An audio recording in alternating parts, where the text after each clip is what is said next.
সবাইকে, কেমন আছো সবাই? আমি তো মরে যাচ্ছি, এত গরম তার বলার মতো নয়। গামছা কাঁধেই রেখে দিয়েছি, গামছা নামাতে পারছি না। তো স্নান দান সেরে ঠাকুর পুজো করে এলাম।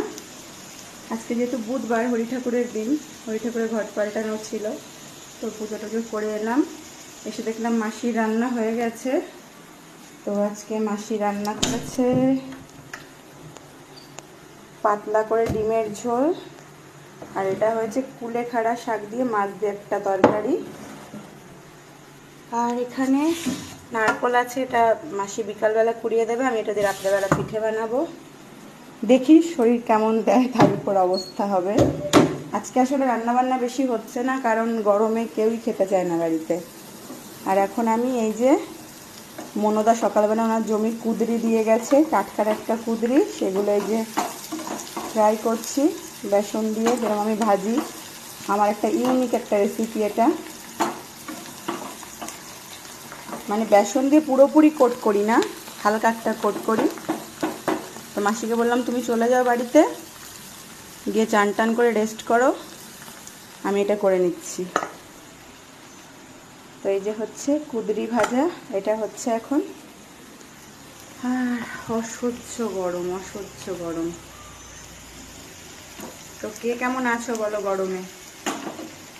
যেমন রোদ, তাও ভালো যেন বৃষ্টি না হয়, আর বৃষ্টি সহ্য হচ্ছে না। এদিকে বাইরের অবস্থা হতে থাকুক কুদরির মতো। এখানে না ফ্যানও চালিয়ে দিয়েছি, যাতে একটু হাওয়া খেতে পারি এসে আর কি।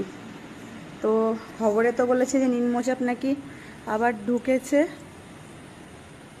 তো আজকে একটু বাড়ির গাছপালাও কাটাকাটি করানো হয়েছে অনেক, 3-4 দিন ধরেই করানো হলো।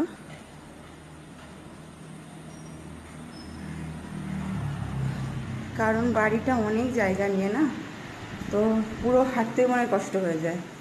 তো আজকে চারিদিকটা পরিষ্কার করালো। দুবাইতে যখন রান্না করি জানলার বাইরে অন্য পরিবেশ, আর এখানে দেখো এই একটা বাড়ি, আর এই যে এটা আমাদেরই। করোনার সময় এই পাঁচিলটা ভেঙে গেছে, এখানে বড় পাঁচিল আছে পুরো ঘেরা একদম, কিন্তু করোনার টাইমে এটুকু ভেঙে গেছিল। তো ওটুকু আর ঠিক করায়নি, কারণ আমাদের বাড়িতে সেভাবে থাকাই হয় না। তো চলো সবাই খুব ভালো থেকো, দেখা হবে আবার পরবর্তী কোনো ভিডিওতে, যদি এত গরমে বেঁচে থাকি।